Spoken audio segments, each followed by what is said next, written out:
여러분 안녕하십니까, 강신업 변호사입니다. 지금 이재명의 인사를 여러분 어떻게 생각하십니까? 이재명이 김민석을 국무총리 시킨 거 정말 뜨악하죠?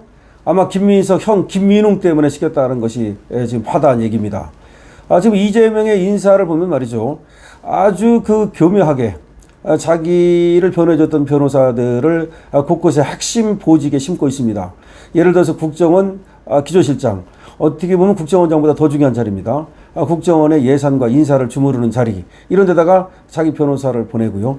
하여튼 요직, 그러니까 또 청와대 민정비서관, 민정수석실, 여기도 또 자기 변호했던 변호사를 보내고 이렇게 권력을 장악하고 있습니다. 그런가 하면 지금 누가 그러면 컨트롤 타워 역할을 하느냐, 누가 도대체가 인사의 2인자 역할을 하느냐.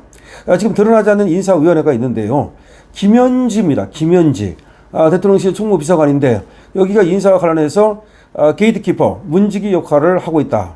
그래서 여기서 후보 검증을 하고, 그리고 여기서 바로 또 하나의 거르는 역할, 게이트키퍼 역할을 하고 있다는 얘기입니다. 지금 인사비서관에서 다시 총무비서관으로, 다시 비서실장으로 이렇게 올라가고 있다는 겁니다.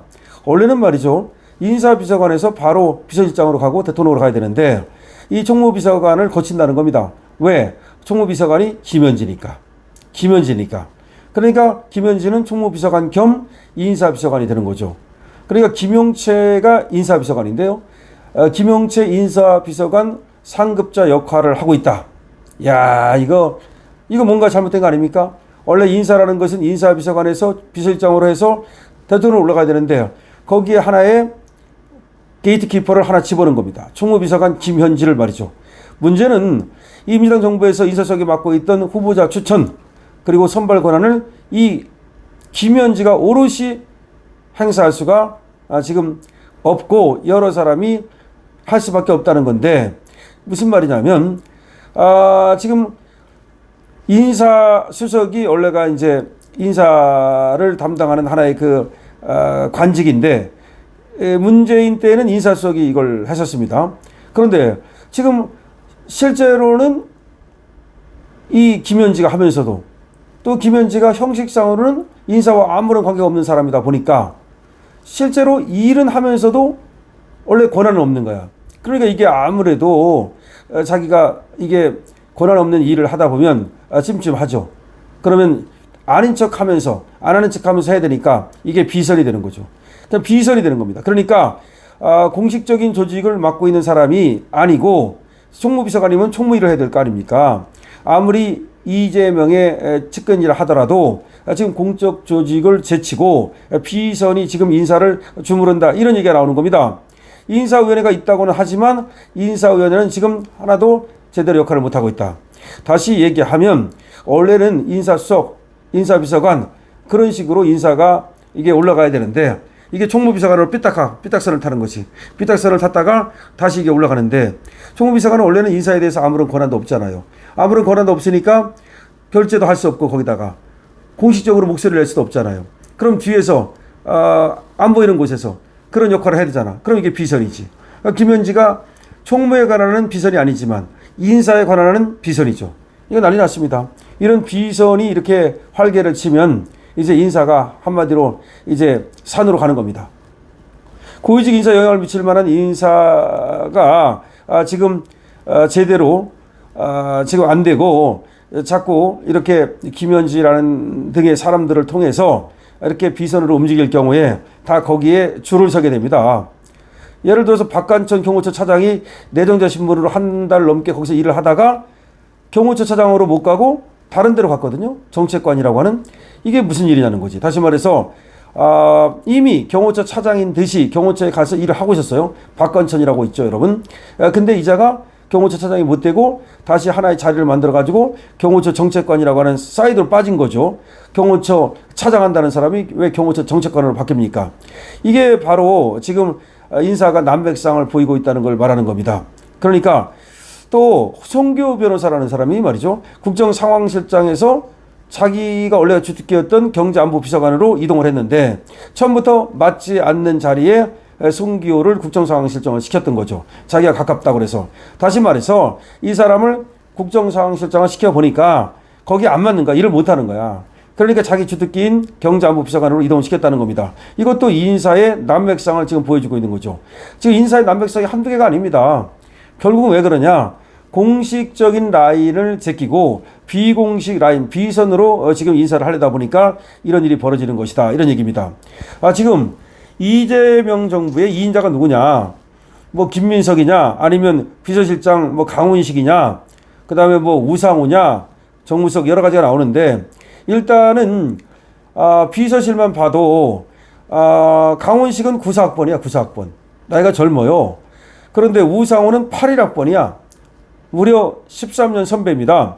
그런데 지금 강훈식이 더 높은 거야. 그런데 이 우상호가 훨씬 선배인데 아무리 강훈식이 비서실장이고 우상호가 정무석이라 하더라도 이렇게 되면 우상호가 실권을 지지 않겠습니까? 파워가 우상호가 있다고 봐야죠. 그러니까 이게 계급하고 그리고 실권하고 안 맞는 거야. 이러다 보면 무슨 일이 벌어지느냐? 이 안에서도 결국은 우상호 인맥이 또 강훈식보다 더 큰 영향력을 행사할 수가 있는 겁니다. 정책에서도 그렇고 정부에서도 그렇고 하여튼 마쿠 인물들의 영향력이 너무나 커지기 쉬운 그런 구조다. 원래가 이재명은 성남시 때도 그렇고 경기도 때도 그렇고 계속해서 마쿠 그 실세들이 있었어요. 그게 바로 지금 정진상이라고 하는 자고, 그 다음에 또 지금 김현지라고 하는 자고, 김용이라고 하는 자고, 이런 자란 말이야. 이렇게 계속해서 지금 이재명은 마쿠 비선들을 가지고 정치를 한다. 근데 성남시 때도 얼마나 문제가 많았습니까? 정진상이나 김용 이런 애들이 결국은 김만배 등 떴다방 업자들과 결탁해가지고서 성남시를 말아먹은 거 아닙니까? 경기도도 지금 이거 다 털지 않아서 그렇지 어마어마할 겁니다. 그런데 이렇게 마쿠 실세 비선들을 이용해가지고 정치를 하고 인사를 하고 이거 문제가 너무 크다. 이런 얘기입니다. 지금 이재명 정부에서는 전라도 특히 뭐 전북도 이번에는 완전히 그냥 비상하고 있는데요. 전라도가 너무 많게 지금 뜨고 있습니다. 전북이 뜨고 있고 물론 그렇다 해서 뭐 다른 데가 전혀 없다는 얘기는 아니지만 이 들어가는 사람들을 보면은 상당히 말이죠. 이재명하고 인적 관계가 있는 사람들, 예를 들어 정은경 같은 사람들 너무나 많은 그런 어떤 흠이 있음에도 불구하고 결국은 장관 자리를 차지하지 않았습니까? 또 뭐 지금 고용노동부 장관 같은 거, 민노총 위원장 이런 사람들이 차지한다든지 그래서 요번에 차지한 사람들 보니까 전문 관료라든지 내지는 또 교수라든지 시민단체라든지 혁신회의라든지 이런 데는 잘 못 들어가고 완전히 비선 내지는 그 다음에 이재명 옆에서 이재명 당선에 도와줬던 또 이재명을 살려줬던 다시 말하면 이재명이 재판받을 때 살려줬던 변호사들 그 다음에 이재명 당선되는데 도움을 줬던 사람들 이런 식으로 완전 농공행상을 했다는 걸 알 수 있습니다. 이렇게 되면 말이죠. 비판하는 사람들은 없는 거야. 원래 시민단체들 사람들을 쓰면요. 시민단체는 이거 비판하는 기질이 있기 때문에 아무리 좌파 시민단체를 하더라도 또 이재명이 잘못하면 비판을 해요. 그런데 자기 변호사를 쓰면 변호사가 완전히 변호사라는 사람들은 그냥 피고인 편이야. 피고인이 아무리 잘못해도 피고인 편들에게 변호사예요. 피의자 편인 거야. 무조건. 자기 변호하던 사람들은 무조건 잘못한 거 알면서도 죄를 졌다는 거 알면서도 편을 들어준 사람들인데 그 자기 변호사 쓰면 확실하단 말이야. 그러니까 자기 변호했던 사람들을 전부 다 국회의원으로 그 다음에 전부 다 또 지금 한 자리씩 줘가지고 중요한 보직에 다 심었잖아요. 그 다음에 또 지금 선거에서 자기를 돕는데 아주 열정적이었던 사람들, 선거 공신들 그런 사람들을 또 심고 있어요. 그리고 또 비선들. 그래서 이 김현지가 또 선택하는 사람들. 그러니까 결국은 김현지한테 잘 보이면 이재명 정부에서는 한 자리 할 수 있다는 얘기인데 결국 비선 실세의 인사 전횡이라는 말이 나오는 겁니다. 물론 아직까지는 초반이니까 이것이 뭐 좀 무슨 뭐 잡음이 아직까지 드러나지 않지만 시간이 가면 갈수록 이제 분명히 이재명 정부는 이 비선 실세 인사 때문에 크게 낭패를 볼 겁니다. 정진상, 김용 이런 놈들 때문에 또 낭패를 봤듯이 이번에도 지금 비선들이 또 너무나 많이 들어와 있기 때문에 결국 이재명 정부는 여기서 이제 결국 무너지는 길을 갈 거다. 이런 얘기도 나오고 있습니다. 여러분 어떻게 생각하십니까? 김현지에 대해서 어떻게 생각하십니까? 원래 지하기는 총무비서관인데 그럼 총무비서관은 뭐야? 거기 살림하는 거야. 총무비서관이 뭐냐면 왜 총무를 갖다 놨느냐? 살림하는 거니까. 청와대 살림, 용산 살림 얼마나 중요합니까? 근데 거기다 갖다 놓고 인사까지. 그럼 차라리 인사에 가 있든지.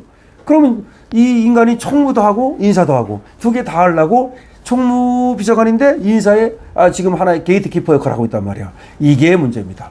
여러분들의 의견을 댓글로 많이 남겨주시기 바랍니다. 강신업 TV에 대한 응원, 구독과 공유로 그리고 좋아요로 주시기 바랍니다. 강신업 TV입니다.